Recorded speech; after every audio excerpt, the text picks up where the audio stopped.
legislation. But in the meantime, if there is not a change in the date, we are also very committed to helping in whatever way we can get the word out about making sure that there's a complete count, especially in rural areas. And obviously, it's an issue of prime importance for us for the next month or 5 weeks. We have a couple ideas about how we can be of service to you all. We'll keep posting about it on our social media. We are planning a mailing to all the email addresses we have on file from everyone who has, sent us mail. And then we'll also be recording a public service announcement and distributing it to radio stations in Vermont. I know this meeting is all about finalizing messaging for these last couple of weeks, so we'll, look to you for whatever you decide on the correct messaging and then run with it. So please do let us know how we can be a resource. Thank you. Thank you. We appreciate that, because we definitely will be taking the time today to talk about our next steps for the next month or possibly next 2 months as we go forward. Before we head into our next topic, which would be the state of Vermont updates on what the governor is doing and what Michael and I have been doing, are there any questions for our congressional leadership before we head into the next topic of conversation?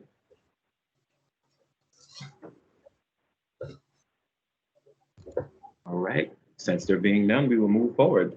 So state of Vermont updates from my item. The state of Vermont has been very busy in doing a variety of things to have discussions with the federal administration on what could be looked upon in some ways. Some are going through bipartisan letters, which the governor has signed with a variety of people. If you do not have it, I will work to provide that into the chat for your awareness, but that was recently done. We do have a copy of the letter. I did send that out to the committee, but if you would like to have that again, please let me know. Encouraging the deadline to be moved to October 31st. And with that, I was asked to do a declaration. Also, that was done in coordination with the Vermont Department of Health, the health statistician there, and I put in our declaration with the Vermont Attorney General and a variety of other states in asking the administration to be very cognizant of the memorandum that the president put out and some of the orders excluding various persons from the census particularly. That has important aspects for our work, because we are working with migrant justice to encourage over 400 migrants in the state to be participatory in the census. And we believe that the 14th Amendment is to access what it says, all whole persons. And that assumption is that everyone counts, not just specific people or specific citizens. And so we are looking forward to see what the judgment, even if it's a temporary injunction, could be. Are there any questions on those two items that the state of Vermont have now launched and are working feverishly to also look at other options as needed? Michael, you want to say anything on those? Yeah, hi. I think what I'd just say is that we've generated a lot of press interest around the letters that are going out and the work that Jason's been doing to push our state government to sign on to those. So the press is actually really helpful for us, and in various papers across the state and even television. So we're looking for more of those types of opportunities where we can really reach the broadest audiences possible to get the census in people's minds. Oh, my one question for you, because we hadn't talked about this in a while, but what are you seeing from the other state data coordinators on your level? Because I know that you are having lots of conversations with them. Yeah. Well, this multi-state letter, some of the folks that I work with on a regular basis as part of the National State Data Center Steering Committee, some of those states are on that letter, North Carolina, and I think the folks that are actively engaged in that network are talking to their state governments and really trying to push So these types of activities, I think there's an up and down process that's happening where it's coming from the grassroots up, and it's coming from state governments and state complete count commissions out and into advocacy. So it's not just state agencies and organizations, it's also nonprofit sector is writing lots of letters. There's lots of voters' rights organizations that are doing advocacy. So the administration is getting this messaging from a variety of places, business organizations, chambers of commerce, the National Chamber of Commerce. So it's the advocacy that we're a part of is part of a much larger network of advocates to see what we can do, at least about the deadlines. And before that, it was about the attempt to remove non-citizens from the counts. Thank you. With that, we're now going to transition into our next item, which will be an update from Robert Stock, our liaison, helping us in a variety of ways with mobile question assistance units and what's going on in a variety of different aspects that have been occurring with the Census Bureau. All right, Bob, give us an update on logistics and where things are at and how's it going from the Census? Yeah, we were talking a little bit earlier on the call. As of yesterday, well, as you should say, as of the weekend, we passed Montana, in terms of self-response, and we're closing in on Louisiana and South Carolina, which is nice. The national response rate as of last evening was 64%. Vermont is currently 57.6%. Chittenden County is 73.6% self-response, and that ties its 2010 final. Essex, which has been a problem, 36.9%. And we have three counties that have exceeded their 2010 self-response: Addison, Lamoille, and Orange. And Chittenden and Washington are tied with their 2010 self-response. So that is good news, but there's still a long way to go. We're currently in the middle of the non-response follow-up, who I think most people are aware of. We're about 35% completed as of last night, and we have positively impacted 2,400 households with the self-response. So that's 2,400 people that had not responded to the census before we started the non-response follow-up. In terms of households, and several of you are aware of this because we've talked about it in the past, but 330,000, Census Bureau believes we have 330,000 households in Vermont, of which about 259,000 and some change are occupied. Counting the 2,400 that the NRFA was picked up, along with the existing self-response, we probably have about 210,000 that have responded. So we still have a ways to go. Just one more thing on that. As you're well aware, Vermont has a large number of second homes.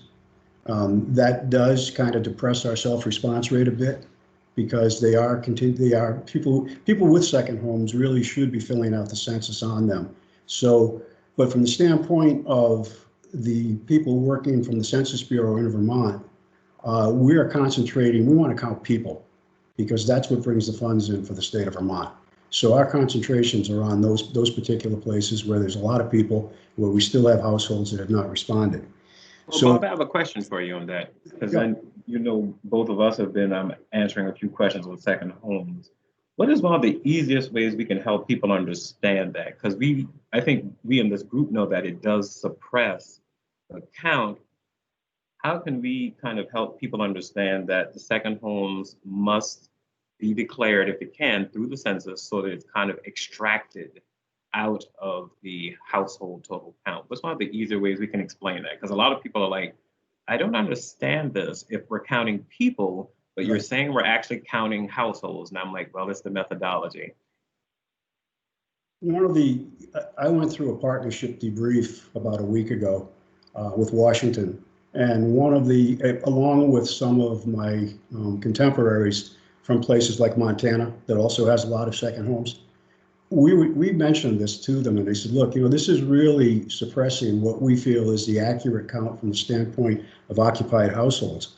So as we move forward for 2030, which is what this is all about, what do we do right, what do we do wrong? There's got to be some way of either addressing this right up front with some pretty heavy advertising to make people aware, or they need to remove it somehow from the count. So where we stand right now with less than 6 weeks to go, I'm not so sure there is anything that we can be truly effective at doing without a tremendous effort in terms of PSAs, et cetera, et cetera, et cetera. But again, it's not going to bring a single dollar into Vermont by getting some of the second homes off of self-response. It just make us feel a little bit better because the response rate will look higher. So I don't know. I guess that's up. It is what it is. That just helps. It is what it is. They'd like to do with it. Yeah. So what we are doing, however, is group quarters enumeration. That started actually on April 2nd, and that ends on September 3rd. And that's been very successful. We do have people in the field right now for those very few folks that have not responded.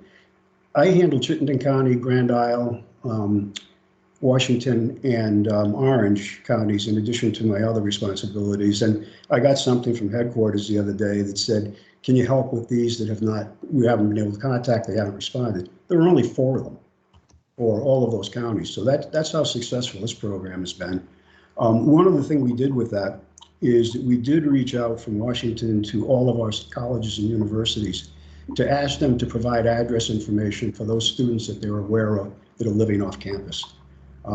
We made a special effort in Burlington on Census Tract 5.01, which if those of you that know Burlington, it's up behind City Market, runs up to the school between Main Street and Colchester Avenue and Pearl Street. So that is notorious for student housing, off-campus student housing.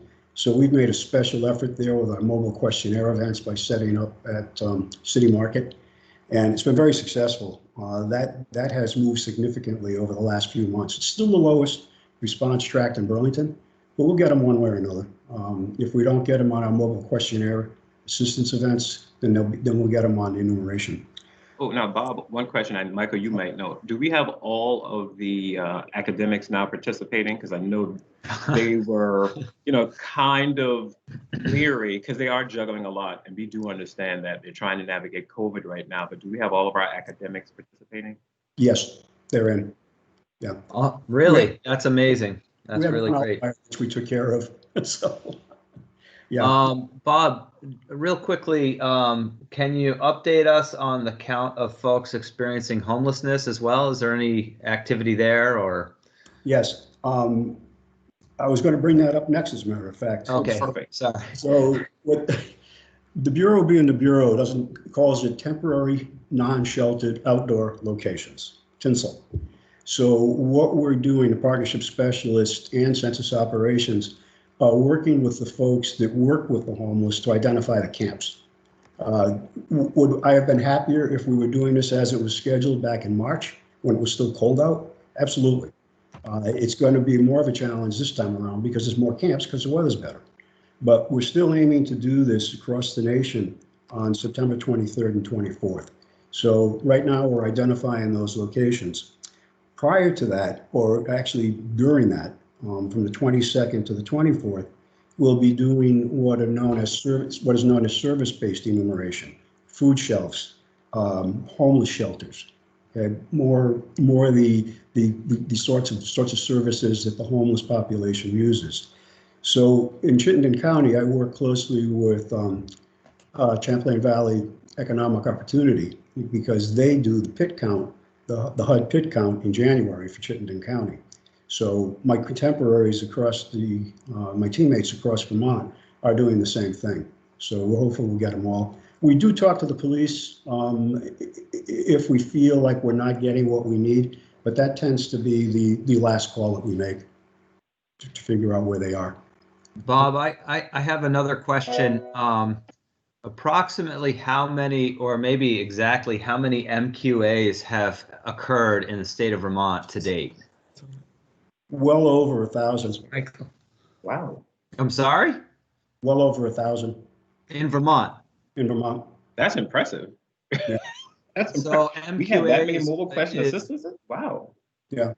MQA is mobile questionnaire assistance, and that's where the Census Bureau staff actually physically go to a place and set up, I don't know, what do you have, a 10 by 10 pop-up tent, and you can assist people with filling out the survey, and it's a really, from my perspective, it's a really great visual way to show that you're in the community. Did you want to elaborate on that at all, Bob? I think it may be an opportunity if you're thinking about a place that has a low count, or you're thinking about how we can, continue to be out in the field and generating awareness for everyone on the call. I think this may be an opportunity. You can request these, and census staff will do their best to respond. Go ahead, When Bob. you say that, Bob, what's a time frame if we are able to still do some of those events that you would need to know what the cutoff would be as we go forward in September? Right to September 30th. Right to September 30th. We'll be active till September 30th with the MQAs. We had 87 in one day not too long ago. So we're very active with it, as you can tell. So there typically are two types to run. One would be in high traffic areas, like City Market, for example, that I used earlier. Supermarkets in the rural areas, it'd be convenience stores. So that's an example. Hardware stores sometimes. We've done them down in Waitsfield and Warren, in front of convenience stores and supermarkets, for example. The other ones that we do are more targeted, where in Burlington and Winooski, we will use interpreters for some of the communities there. We've done the Arab community in Burlington, Swahili, Somali, Burmese Karen, and Mai, which, by the way, is a non-written language. So we have people actually working for the Census Bureau from those communities, but where we need to, we also hire interpreters to get it done. And I might add, if Pet's on, there are many of them from BTV Counts, the Burlington CCC.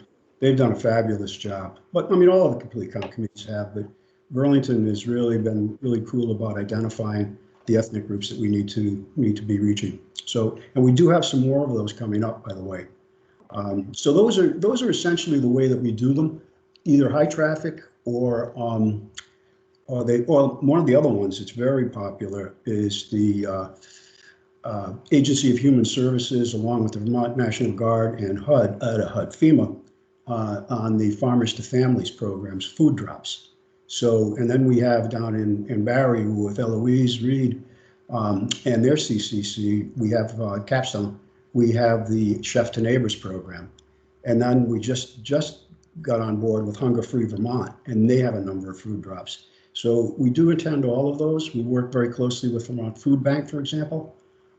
So yeah, but we'll entertain any idea. So anybody comes up with one, just get in touch with me and we'll certainly entertain it. And if we can staff it, we will. Thank you. Very impressive. Just to keep going with this, the other program that we're going to be running starting September 3rd through the 28th is enumeration of transitory locations. This is different than homeless. These are people that live, for example, in RV parks, marinas. Oddly enough, we even have a couple of people in private railroad cars. All right. How is that working out? I mean, what is one? I'm still trying to, I mean, I can understand a houseboat, but you just said a railroad car. How does that work? I mean, maybe that's a different conversation. Apparently there are, at least there's a couple in Vermont, they own these classic railroad cars. They live in, okay. And the railroad hooks them up to power and I guess sewage or whatever else they need. And then it charges them so much a mile to wheel them around the country. Wow, that's interesting. How Census Operations found this, I have no idea, but they did. And also people that are living in hotels and in motels. So that's a little bit different than group quarters. So it's transitory locations. So that goes through September 28th. And as I mentioned on the MQA, that's the story. So we're still on, at the moment at least, to have the count to the president by December 31st and the apportionment results to Congress by April 1st. We'll see if that changes. Thank you. Are there any questions from the group for Bob? I have a question. Bob, this is maybe not one that you can answer, but it is a question that everyone's asking right now in my networks. Have you heard anything from the Bureau as far as what they might be doing to mitigate the impacts of this existing deadline that doesn't take into account the delays caused by the pandemic? So essentially, you know, there's big concern that we're not going to be able to complete all the counting in time. And what is the Bureau doing to think about how to mitigate that? Those missing data points in their, I don't know, post-processing after the counts are closed? And maybe you don't know, but I have to ask. I don't know. Okay. There's been very little said about it, to be honest with you. Yeah. But, you know, when I take a look at the date trails, originally, excuse me. Originally, we were going to be ending on July 31st on self-response with the count to the president by December 31st. So you notice that's 5 months, right? So then we asked for October 31st to March 31st, again, 5 months. So now we're compressing that to 3 months to manipulate the data and do what we need to do with it before it actually goes to the president. So, you know, from my way, I'm not as concerned about counting everybody as I wonder just as a private, and this is, again, I'm not a career census person. I come out of the private sector and I've been with the Bureau for 2 years. So I wonder just, you know, what they are doing, to be honest with you, to compress that 5 months to 3 months. Yeah, so if I might just add, this is something that certainly our congressional delegation can be thinking about, the knock-on effects of sort of this rushed process at this point. It's going to impact the data quality. It's going to impact the ability for the Census Bureau to ensure the quality of those data that go to the president and that go back to the states for our internal redistricting efforts. And federal appropriation. Exactly. So these are really, really important considerations that will impact the quality of data that we receive back and that are used by the state, all the states and the federal government for all of these different purposes. So it's not just about can we get a good count or not, it's then those data are going to be, you know, when we start utilizing them, those challenges in the data are going to remain throughout. So just something to, you know, keep in the back of your minds. Thank you. I have one question, Bob, that I hope it's not impacted too much, but in the way of, does the census receive, I would say, a sufficient number still of people doing the census by mail? I do know the mail has now updated its information to say that they will not be impacting sorting devices and trying to do different things. But there also hasn't been a discussion, but I think it's now taking place with a lot of congressional leaders on will they be replacing the items that they did, because the mail does seem to have slowed across the nation in some places. And does the census, are they impacted by that? If they are, they haven't commented to me about it. You know, I do get my updates on a daily basis, but there hasn't been any discussion from the Bureau about that. Perfect, thank you. I always wondered. All right, if there's no other questions, Bob, thank you so much for that update. Quite a lot going on, very positive way. So with that, we will now move into one important reason why we are now all here is to begin discussing communication strategy and what our next steps are as we are looking to, in my way of saying it, unfortunately, probably close at the end of September, all census operations within our state, and then data collection will then start taking place.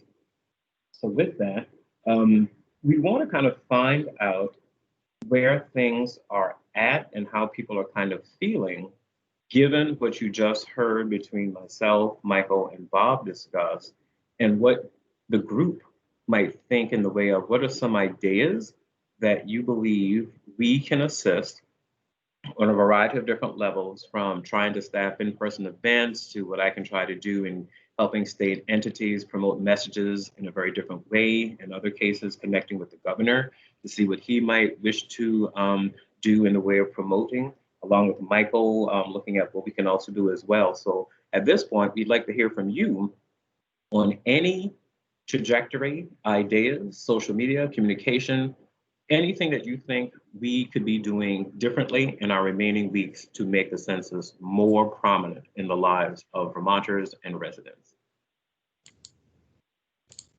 Hey, All Jason, right. this is Erica Campbell. I'm on Good the morning. phone now. Good morning. I just had a quick question. Go ahead. Are you utilizing the community recovery visits that VCRD is kind of helping spearhead around the state to put plugs in for the census? I know there's We one in are Essex not. County tonight that I'll be attending. I think Well, I also went to one of those and I did John not. Tracy is attending from Leahy's office. Perfect. So I we will. could put a plug in. Perfect. I'll look at the calendar to see what's remaining too. Great idea. That definitely brings out very local people, and that could be a nice way to remind people. So, Erica, thank you for that. I didn't realize those were ongoing. If there's a schedule, if there are more of those occurring, or if there's a schedule somewhere, that sounds like an excellent opportunity to have a Census Bureau like MQA event at those, tag along if that's possible. Are there more of those coming down the line? There are a couple of dates. Yes, there is a calendar of events, and it'd be great to look to see what is remaining, so we can definitely. Elaine, I see that you have your hand up. I do. Good morning.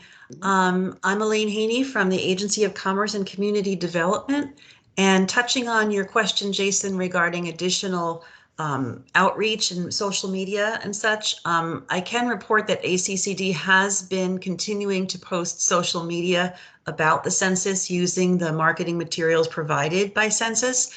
The social media has been getting decent traffic, but not great traffic. But we did find a month ago, we did our first Front Porch Forum post about filling out the census, and I shared those results with you at our last meeting. We're ready to do that again, and we can do it either statewide or we can target specific counties. So I would like to receive your guidance about how you'd prefer to do that. I think we'd get more bang for the buck if we target certain counties.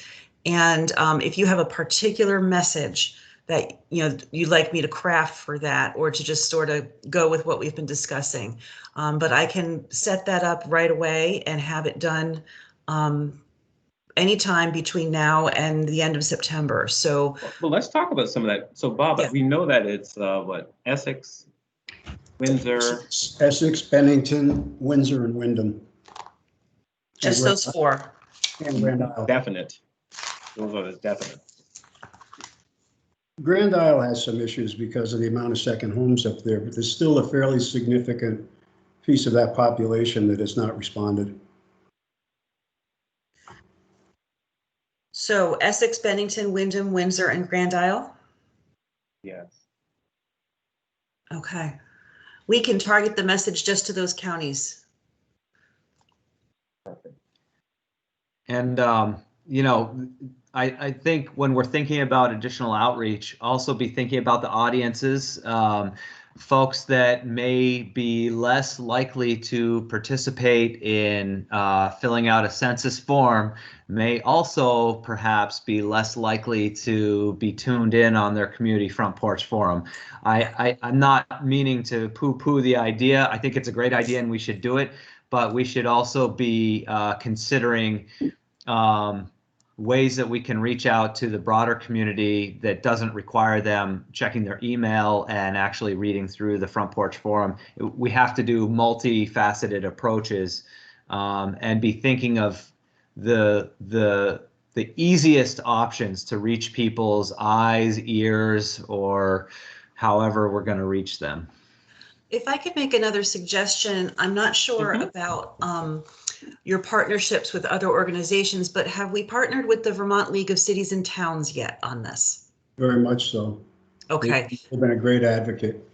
So I sit on the board of the VLCT, and what I could do is ask for them to do a push in those counties by reaching out to those town managers and those select boards and making sure they're aware of the marketing materials. Yeah, that would be very helpful. I've been dealing with Karen Horn on that.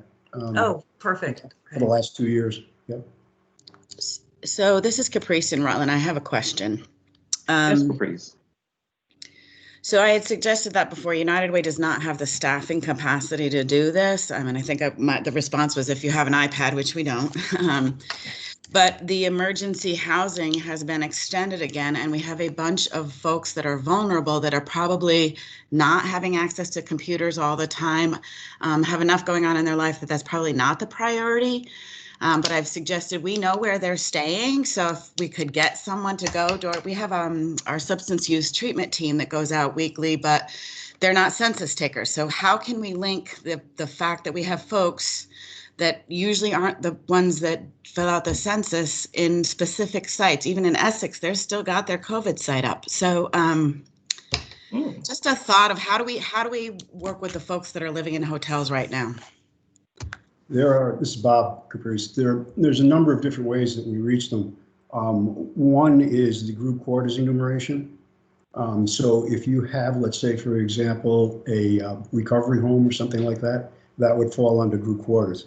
We also have, what we're doing now is the service-based enumeration. So for folks that maybe are going to food shelves or to shelters, we enumerate that way. And then under the transitory location, which I think is some of what you're describing right now, that program starts September 3rd and it runs all the way through the 28th. And then the very last item to get them would be the physical enumeration, where we actually have somebody knocking on the door. But we do, so there are probably 4 different programs that could potentially address them. One of them is in progress now. The others start in September. Okay, perfect. And Bob, to clarify, is the Census Bureau then working directly with the agencies that are involved with this emergency housing initiative so that they know exactly? I know we've had these conversations, but I just want to make it clear. Are they working to identify where these emergency housing situations are so that they can actually go to those as part of one of those programs? From talking to my counterpart in census operations, the answer to that question is yes. Okay. That they are doing that to figure out exactly where these are. So it's a moving target in some cases, but we'll get them all one way or another. So my concern, I guess, is that I'm not sure where other counties are, but our homeless prevention services are actually not going out. So it's they're by appointment only, by call only. So there's a huge number of people that are not gonna. And the food shelves, I appreciate that obviously we have a food insecurity challenge, but if you've been to support one of them, they don't, I mean, they're there to get the food. Like, right. I don't know. I did think that we are going to start putting the census cards in. So our Turning Point is the one that's doing the weekly check-ins. Oh, good. So we're going to put a census card in each one of those bags because she's creating like goodie bags for them. And she'll do the best she can. I know she will. She's developing a great relationship with folks, but we literally really don't have anybody going to the hotels right now because we don't have a shelter. Just to let you know, we only have a shelter for individuals. So the families and the overflow are staying in 2 different hotels. We have around 160 family individual situations. So I'll tell you what, after this call, I will check back in with Census Operations and get an update, and I'll send it back through Jason and Michael, okay? So it can be distributed. Okay.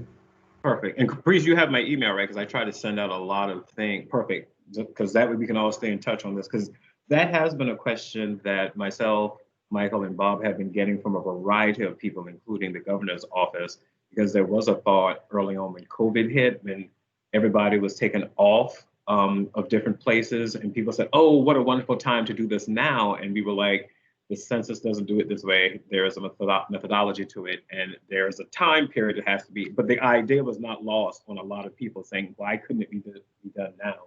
So yes, we are very appreciative of that being coming in again as we are looking at all these different dates and times to make sure we can get it in count as many people as possible. So let me recap. We have lots of things in the sense of social media can easily be done. We definitely are needing to probably look a little bit more and be thoughtful about in-person connections to transitory and migratory groups, along with just the general population. And some of those can be by way of the mobile question near assistance units that can go out for events that are still able to be done, because some of our partners are on the call until September 30th, as Bob said.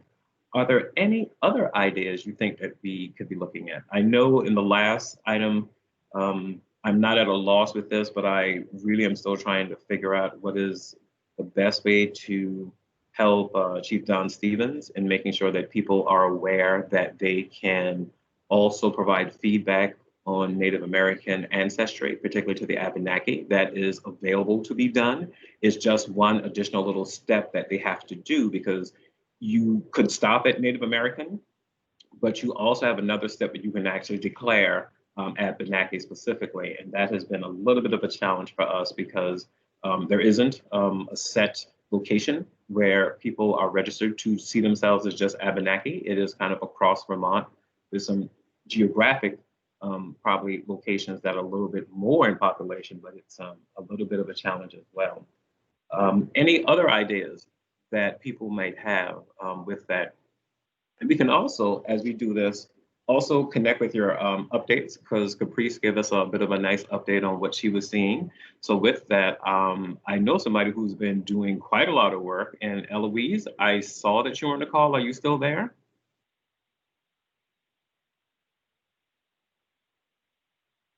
Eloise must have dropped. Okay, well, with that then, we'll move forward into some different items. Okay, so let's also transition a bit into the roundtable, but we'll also keep in mind that we will be discussing strategy for what we are looking at in our remaining weeks. And with that, who would like to go first? I know I saw Wendy, if she'd like to provide us with any updates from the Broadcasters Association. We can go forward now. Yes, hi, thanks, Jason. So I think what I would probably report from the broadcasters is, first of all, I'm really happy to hear that that the news organizations have been providing you with coverage. I think that's wonderful. And moving forward, let me know if it sounds like you all are working really well together. So let me know if there's anything else I can do as far as that goes. But in addition to that, I think my report is actually on the national level.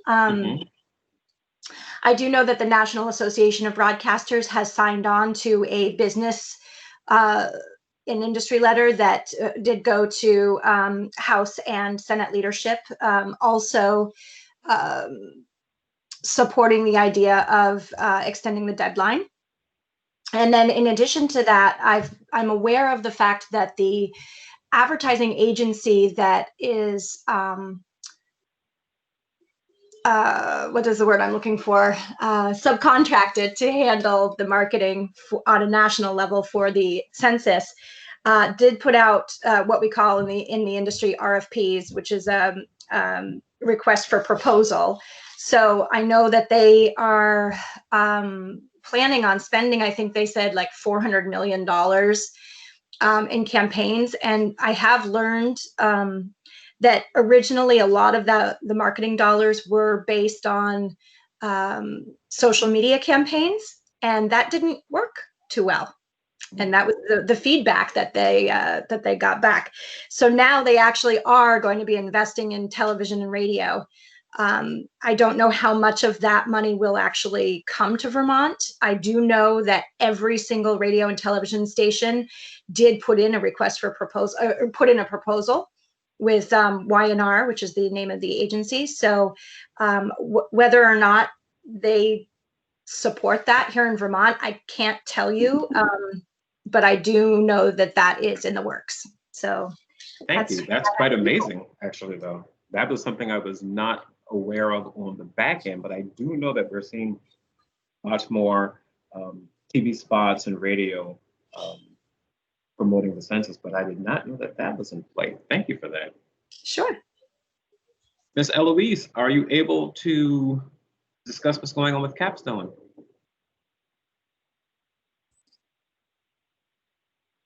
I know I keep saying her name. Okay. If not, we will always keep that in mind. And who would like to be next?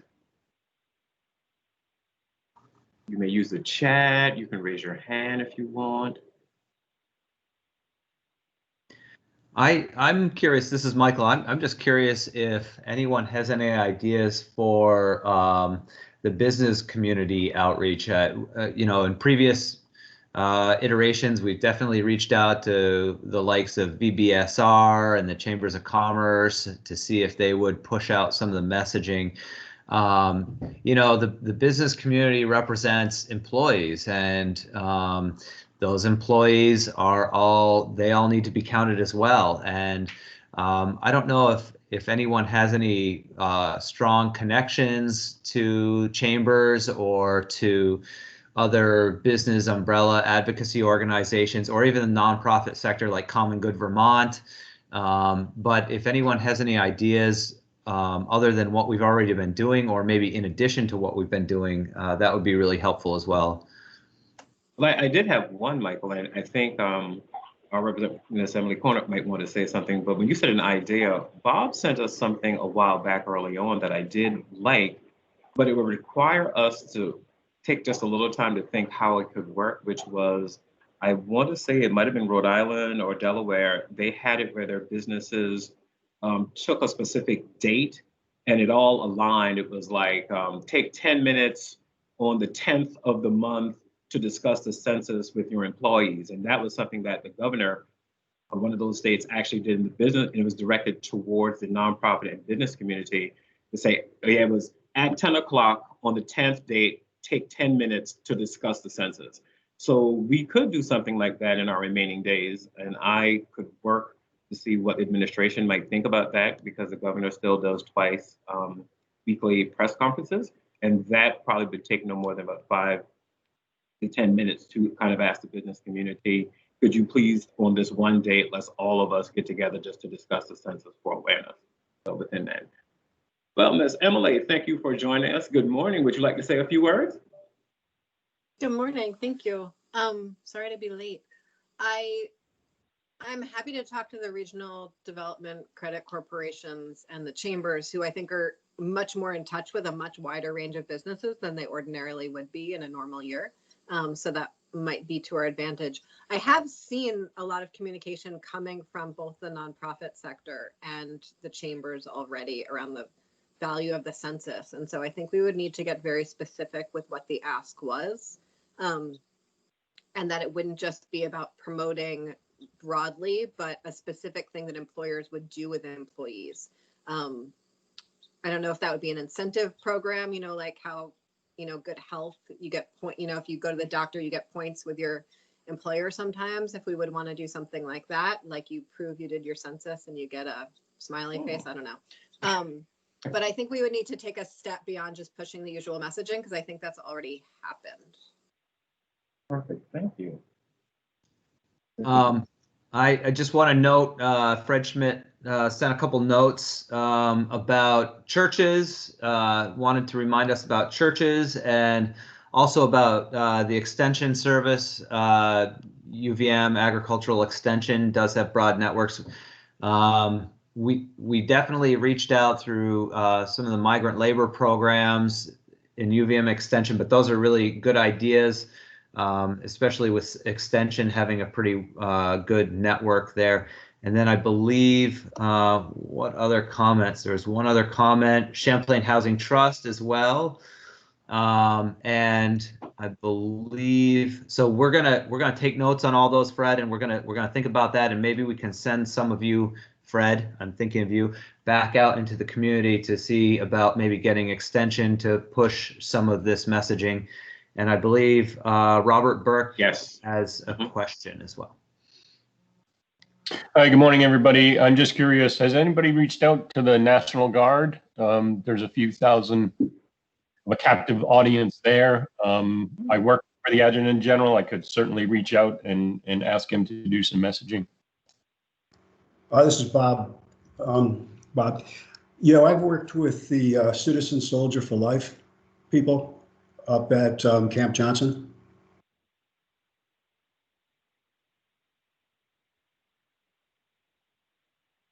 And were they going to help do some messaging, or? Yeah, they have. I mean, they've been doing this in the past. I think my first contact with them was a year ago, March. So they assisted with census recruiting, and they were also doing the messaging. But it's, you know, you bring it up. It's about time we should circle back on that, and I will. Yeah, because I'm on the all guard distribution list, and I've not seen anything from leadership, you know, kind of sending the message. Okay. Wow. You know, Robert, that would be if you and Bob could put your heads together on that. If you have connection to the Adjutant General, I mean, yeah, you know, if we can find a way to message out to 3,000 or 4,000 employees all at once, and you know, coming from that high level is what's really important and what gets people's attention. I think that one would be a really good one. Thank you both. Okay, I'll work that. Thank you. I know there's some more that Fred has put into the chat. I know ARP has been doing a tremendous job connecting, because I see those messages, even though I'm not a member as of yet. I still have some time within that, but I know they are putting out lots of information to be connected to our mature populations. With that, oh, and good morning, Susanna. She is able to join us. For those who do not know, Susanna Davis is the State of Vermont's Racial Equity Officer, joining us for our meeting. And we are part of a much wider group of committees that the state is looking at when it comes to different charges. And part of our main charge in being set up is hard to count populations, which brings us into an entity of various committees across the state that are doing a variety of work when it comes to race, justice, culture, equality, parity, and equity. Would you like to say a few words, Susanna? We have the group here. Yes. Hi, buenos dias, everybody. I'm sorry for being late. I'm just coming off another call. I'm really, actually, you know what? Yesterday, I was visiting someone at a lakeside lodge or something, and the person mentioned that there were 2 visits from the state from enumerators, which I was really happy to hear. That's a complete aside. I'm really grateful for all the work that the commission has been doing, and I'm just here to listen and assist where I can. Thank you for having me.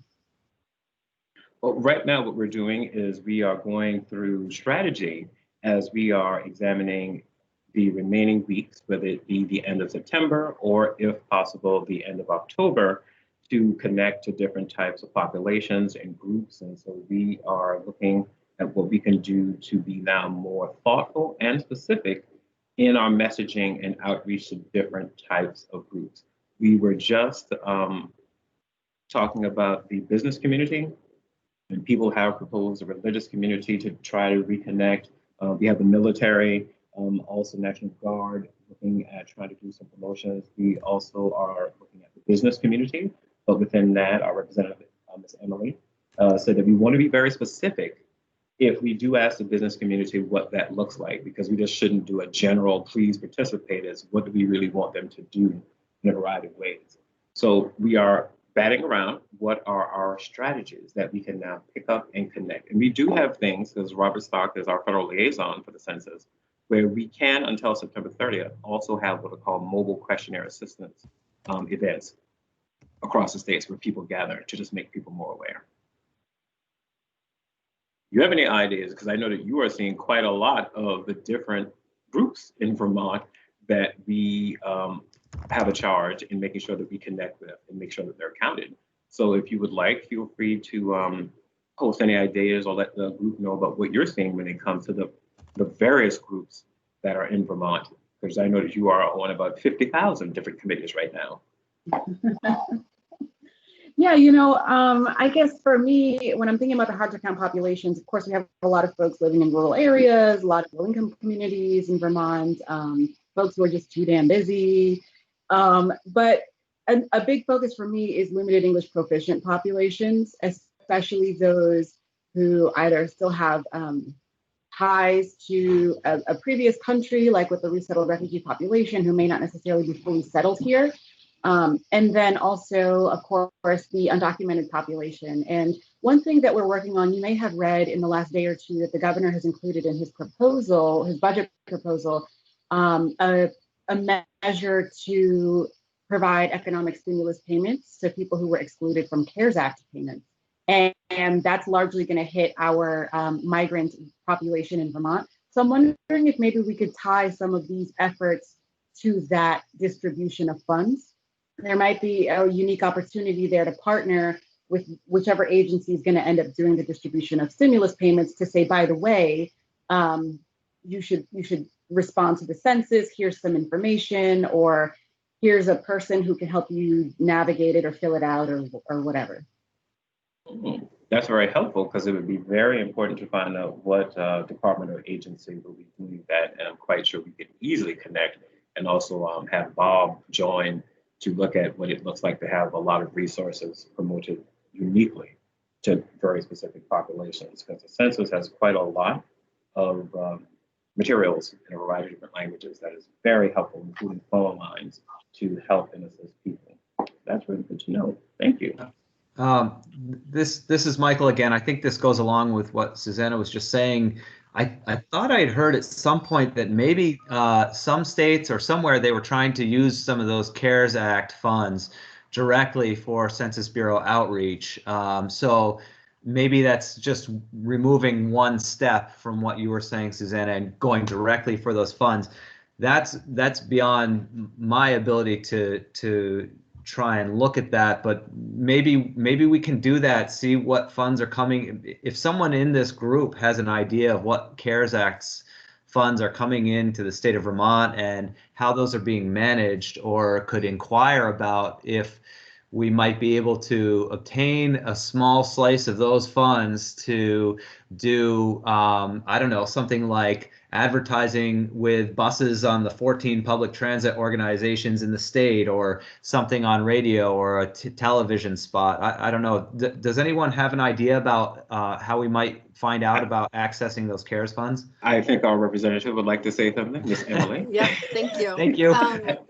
I'm sorry, I'm not very familiar with like Microsoft Teams as a platform, so I don't know what the protocol. We forgive you. We're all navigating the challenges. Cool. I'm much more a Zoom girl.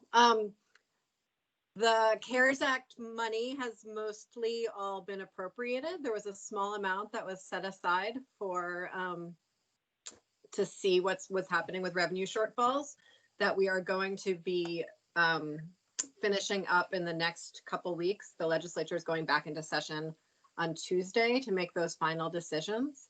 And so there's not a lot of extra money floating around anywhere. The need is much, much, much higher than what one would think $1 billion might meet or buy. So unless, Susanna, if you know of like an agency that happened to have been given more money that it can spend, I think that times are remarkably tight. And if we did have a specific ask related to that, we would need to get that very, very clear within the week. The budget's already been submitted by the governor. Was that yesterday? Yeah. Or this week? Yeah, I'm wondering, and I know it's almost impossible to know this right now, but if this was something we wanted to pursue, what level of funding would we be talking about? Because I think that might help us figure out where we could potentially pull it from. And of course, I don't need an answer right now, but I think that's something that may be a good first step to figure out, because then we know what tree to bark up. I totally agree. That is very helpful. I think the other thing that would be really helpful would be if we could get clear on what the hard to reach population is that we would be spending that money on, because that might sit in a very different place. So if we want to spend money reaching, hard to reach second homeowners, that might be very different than if we were spending money to find hard to reach folks who don't have any home. I think what I can do is I can work with Michael and Bob, and we can triangulate our data. And I actually think we can throw that back out to the committee to say, here's where we believe we need to have emphasis. And then we can ask the committee going forward, what do we want to do with this? We already know what some of the counties look like. I think we could also examine what the population counts might look like quite briefly. But I definitely know we have the geography already nailed down to where the hard areas are. So that's a first step. Any thoughts, Michael or Bob?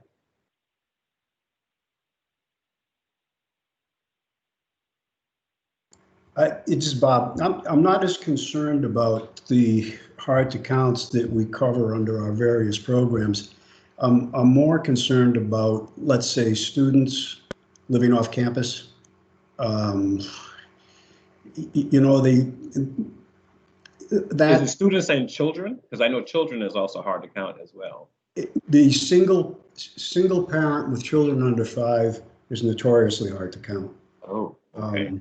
So one of the things that we would have done, had it not been for COVID, is we would have paid more attention to the drop. I've got a mental block on this, but when a parent goes to work, they drop the child off. Right? Daycare. Thank you. We would have paid more attention to that prior to COVID, but then COVID came along and a lot of those had to close. So we're a little bit behind on that, but and some of them are reopening as we speak. But those typically would have been places where we would have, at the very least, have had posters up, and maybe potentially, even on some of the larger ones, some MQA. But we will be doing MQA events once school starts. Okay, that'll help as well. Someone was asking a question. Yeah, this is Susanna again. Sorry to be a ball hog here, and I'm sorry if you already covered this earlier, but I'm wondering if we, since we're doing back to school or school reopenings, if we can have our schools do PSAs, or a lot of students are going to be remote learning, so it may be a good opportunity to just do like in one class or something, say, hey, we're going to take 10 minutes and do a walkthrough of the census website so that your parents can fill out the census or something like that, especially if we're talking about single parents with children under 5. It may be good to go through the schools. And the other idea that I had that you likely have already thought about was COVID testing sites, working with the health department and maybe having an enumerator on site at testing events. We can't, we're not allowed to do that. Okay. Yeah. What about WIC sites? What sites? WIC. WIC is not doing in person right now for the most part. Oh, okay. Erica. But going back to the idea on the schools, I think it's a great one. What I'd like to see that is from Dan French on down to the supervisor. When you say that, we do have, they haven't been in a while, and I'm assuming because they're grappling with school reopening, but we do have representation on the committee from the AOE, and I do have their communication contacts that I can start to connect with on my end, being the state person. So yes, I can probably try to re-engage with Secretary French, even though we all know he's probably busy. But I do believe I can connect with the communications group to say, what can we do to promote that across the school districts of Vermont? Yeah, that'd be great. Great idea. And then for early care and education, they're very, very well networked. There's about 3 networks that reach absolutely all of them. And so if I had a very clear, it's a group of folks that are working really hard right now under really high stress situations. So the message and the ask would need to be no more than a paragraph. But if we have a paragraph and a flyer, I would be happy to send it out to those networks. Michael, can you take that on? Because I know we were starting to do some early childhood items and then COVID hit. Do we have anything in that realm? Yeah, I mean, going through the child care networks, the umbrella organizations that Emily was just talking about makes a lot of sense. And through the Secretary of the Agency of Education, I think the point was made that, you know, perhaps school administrators and teachers are perhaps some of the more stressed out people in our society right now. And that messaging, you know, if they're able to push that messaging in, it would have to be very. I think that the capacity would be very low, so it would be a really simple, straightforward message and ask if we were to do that. But I'm happy to reach out. Perfect, thank you. Because I would do the same with AOE and their communication team. Yeah, and just to recap, I will I'm taking notes on all of these, and I think I'll just create a really straightforward list of some of the places that we discussed for outreach. And I don't think I'll try and prioritize that list, but in the meeting notes there will be a very clear, straightforward, and maybe separate from the meeting notes even, just an email with the list of outreach opportunities, and maybe even some names next to those based on this conversation, so that we can, you know, keep that fresh in our minds. That's perfect. Thank you. And Susanna, thank you for the update. Fred Smith asked a very unique question, and I know that we have not done this between myself, Michael, or Bob. Unless somebody has, we haven't thought about, have you thought about reaching out to unions? I do know that I have talked, yes, I did. I did talk with Vermont NEA. And they have their own item that they were doing. And I did, on my level, also reach out to the Vermont Library Association. They've come to a few of our meetings, and the Vermont School Library Association. So those are three that I have, but I haven't talked to the VESEA or any of the other larger unions in the state at all. Individual Vermont partnership specialists have reached out to unions. I'm not sure. I doubt that we have them all, but I do know from my conversations with my teammates that they have had conversations with unions. I have an email list of the heads of all the unions that I can just push something out to. Split. Again, if I have the messaging. All right. Sorry. No, this helps. I feel like I'm over volunteering and I haven't been here in a long time. And you also have to get ready to go back into legislative session. So that's why I can't write anything. If you send me the email, I will send it out and people will read it. Okay. There was a question. The Vermont Principals Association, their executive director is Mike McCraith, and they have so they're, I guess, a professional association for school administrators, and they have an arm that is called the Equity Practitioners Network that is focused on equity issues in schools. They might also be good to reach out to if we're thinking about it from like a union or professional association perspective.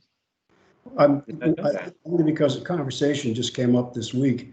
My teammate Gloria Bruce is working with the Vermont Principals Association. Oh, great. Yeah, it was just a side conversation on Monday, so it's good timing.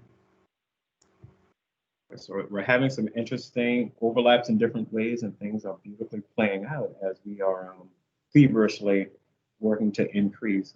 One thing, Bob, what is our current rate at last count? Is it still 57.6? It is. Just one thing I wanted to add. We originally had 7 partnership specialists working in Vermont, including me. We now have 4. And the partnership program is currently scheduled to end on September 26th. So we'll see what happens, with that. Okay. Thank you for that update. That also gives us another added item that we need to be keeping our eye on, because it means that we would be losing connection to you just as we close down on the 30th if we actually officially do. I'll have to be on as a private citizen at that point. Correct. So there'll be no more discussions on the census. So a lot of things to juggle as we navigate this unusual year. This would be one to tell your nieces, nephews, and grandchildren when you get old. What fun. Are there any other updates or questions that anyone from our call would like to discuss what they are doing or seeing when it comes to the census in their areas? Because I know there are some agency persons and departments on the call, but I know they're also grappling with a variety. Matthew, yes, please fill us in. How is the Department of Labor doing?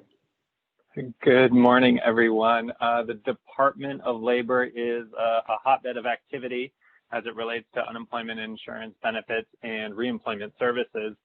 That is occupying much of the time of the Unemployment Insurance Division and the Workforce Development Division, but our little division, Labor Market Information, is doing our best to promote census on the micro and the macro level. Proud to report that one of my staff has actually taken on part-time work as a door-to-door knocker, someone Michael knows very well, who's very passionate about census data. So that's someone who's spending their free time collecting information door-to-door.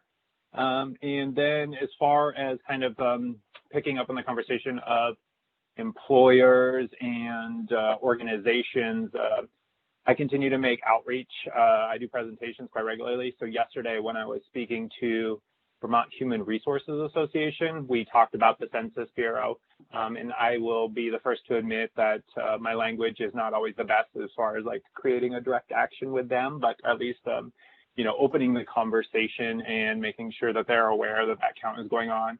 And I do have that partnership, so if that's something that if we want to leverage, if I was given or could work with someone to create some language to send out to the human resources community, I'd be happy to do that. But as a standard protocol right now with all my presentations, I talk about the 2020 census and the importance of spreading that message to populations that are potentially underrepresented. So that is our update from VIVO. Matt, that is awesome. Thank you so much for all of that. I think that as we're going forward, and maybe we can shift into this in a moment, Jason, but talk about what that messaging might be. I keep hearing from folks that they really do want the message delivered to them so that they can push it out more easily. So let's transition into that now. All right, yeah. We have our remaining time. That would be the most appropriate use of it. What I'm hearing is everybody wants concise, uniquely targeted to specific entities, but I think that can also be quickly adapted as well. So let's look at what messaging will look like. All right. In looking at that, we know some people have said it should be no more than a paragraph. Some people would maybe like it a little bit more concise. And what would we want to say? We've been having a variety of things that we've created over this past year that talk about be counted with links, phone numbers. We have had small statements and facts just about what the census is or what the census is not, to ensure that confidentiality is apparent and people understand what it really does. So with this on our minds, what would a message be? Do we want a slogan? Do we want something that's easily taken away and directs them to where to go? What are your thoughts as a group?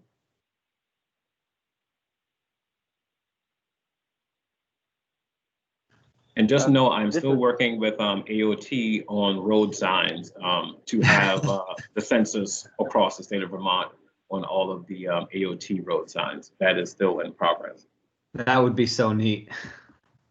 Yeah, this is Matt. I'll just pick up because I was just on the mic. I think this language, what I try to impress upon people is we're not talking about you or the people you work closely with. It is thinking more broadly about the populations you might have contact with. And so I think sometimes when people hear, oh, the 2020 census, they're like, oh, I did it. And then they kind of tune out. So it's maybe more of a call to action in the language. And it kind of goes back to that front porch forum discussion of saying, hey, we're not talking to you because you're reading here, you're engaged potentially. Certainly we would encourage them to participate if they haven't thus far, but it's really that how can we kind of train the trainer model of get people who believe in the process and are willing to carry the water for us. So that would be my 2 cents on the language. That's a nice idea. I'm not sure if this is helpful or not, but as I mentioned earlier, we do have some of these specific programs that are either we're working now or we'll be shortly working on in September that do target some of the hard to count populations. But again, another one that is notoriously hard to count is the 18 to 24 group. For a number and that's going to be a challenge already for the academics as well. So yeah, and for a number of different reasons. Probably because they were somewhere between 8 and 14 during the last census. So there's really no particular knowledge of it or the importance of it. So that's one group. The single parents with children under 5 is another one. And so those are sort of the broad groups that we would find across the state. Maybe a little more concentration on the 18 to 24 where we have the colleges. But then again, I'm not as concerned about those because the ones that are on campus are reported by the colleges, and we have 100% participation on that. So I'm not concerned about that. So it's really more the 18 to 24 that is not in college that is more of a hard to count for us. And again, the single parents with children under 5.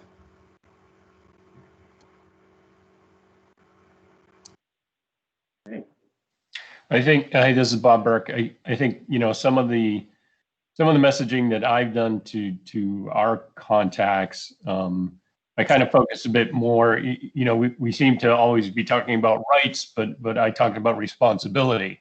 I talked about responsibility, to your community, to your family, your constitutional responsibility to participate and capture those available dollars. But you say that has been something that Michael and I were asked by 7 Days. We have an article out where we kind of turned it on its head because the question came to us as in, why aren't more Vermonters and residents participating in the census in Vermont? Because Vermont has a high civic duty rate is the way we said that, like with voting. And then we kind of said, well, let's look at that. And me and Michael kind of broke it apart. But I do see what you just said, Bob. I think that a lot of Vermonters do feel that they take a sense of pride in civic participation, whether it's conversation, action, protest, book clubs, actual military involvement itself on a variety of levels. And that should be something that we could leverage to also have people encourage others to participate in the census. What is everyone's thoughts on that? A unique adding of civic pride. Bob Burke brings up a great point. The Census Bureau doesn't push it, obviously, but well, I shouldn't say that. On our mailings we do, that it actually is a requirement to participate. Therein goes the hard to count population group called the Do Not Trust Government. So that one goes out the window with that one. Just know everybody that is part of the hard to count group that we need to outreach to as well.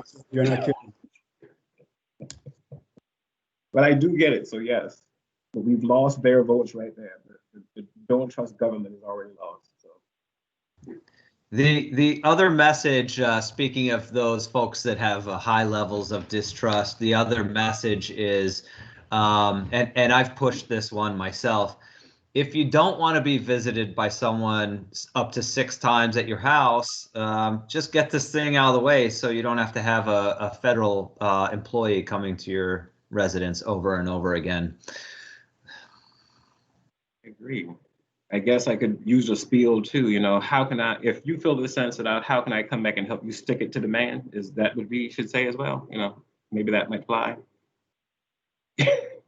Because that's going to be a really interesting item. But I do like the civic engagement piece that is probably going to be very, very beneficial in helping people understand what their duties, responsibilities, and their right to participate is and how it impacts Vermont.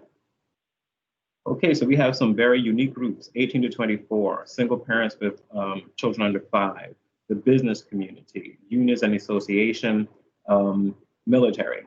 Those are the big groups that I see us as we work on our remaining weeks to start creating messaging for. Is there any group that I might have overlooked from our conversation as we head into the finish line? And know that Michael and I will be pushing this information back out in meeting minutes, and then you will start to see small amounts of activity on here our days, or you might see something created, and then we will just take it from there. But are there any groups that we might have left out as we begin to close in on 10:30? Well, Susanna said there's a big push this year to get the vote out in November in terms of civic duty. Could we link the two in our messaging to show equal importance, voting and civic participation? We could.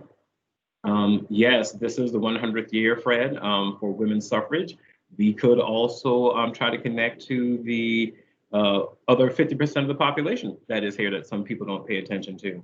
So yes, connecting with the League of Women is very important, and we could talk about suffragette.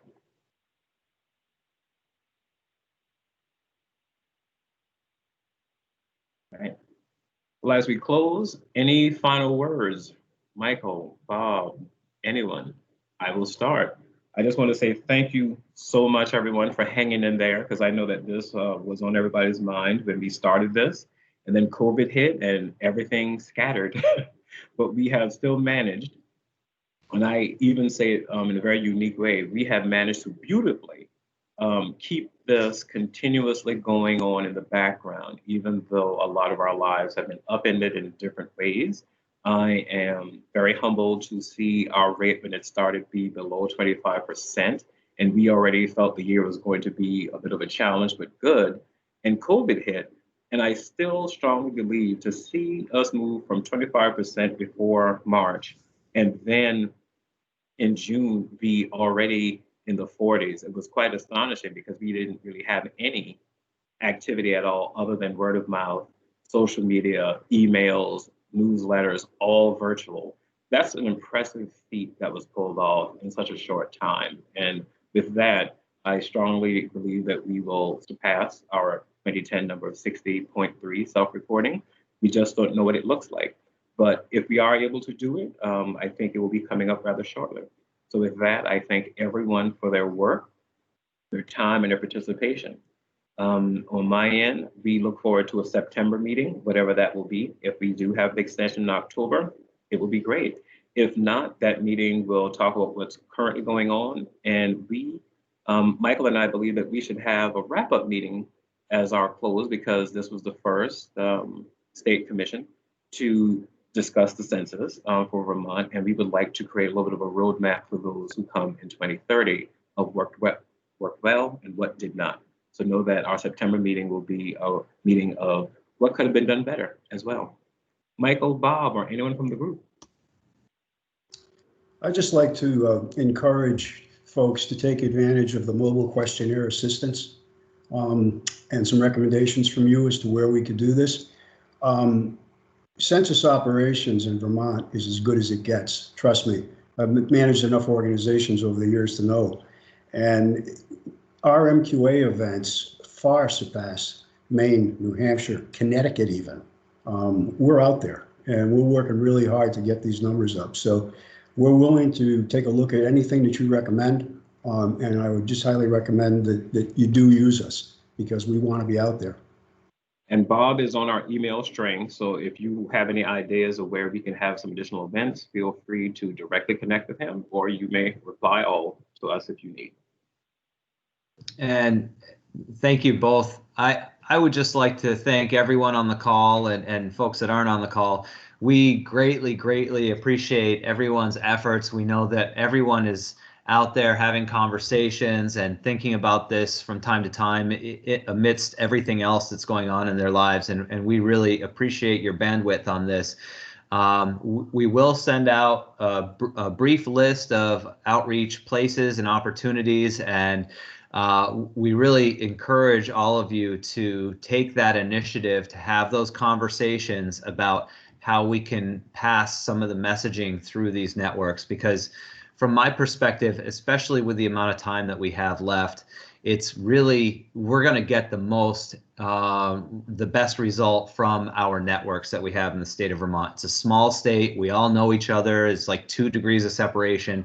So if we're all pushing in our networks, we're all going to have a lot of, that'll have a high impact. So thank you all very much. Very appreciated. And as we end, I will say I just received an email.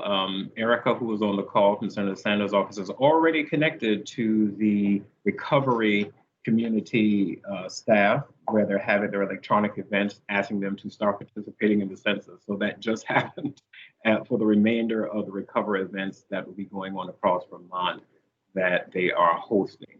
With that, today will be a beautiful day. Go out and get some sunshine and enjoy the weather as we slowly ease into fall. Thank you again for your time, your patience, and coming to our meeting today. Take care, everyone. And notes will be forthcoming and a variety of ideas. Take care. Thank you all. I know. Thank you.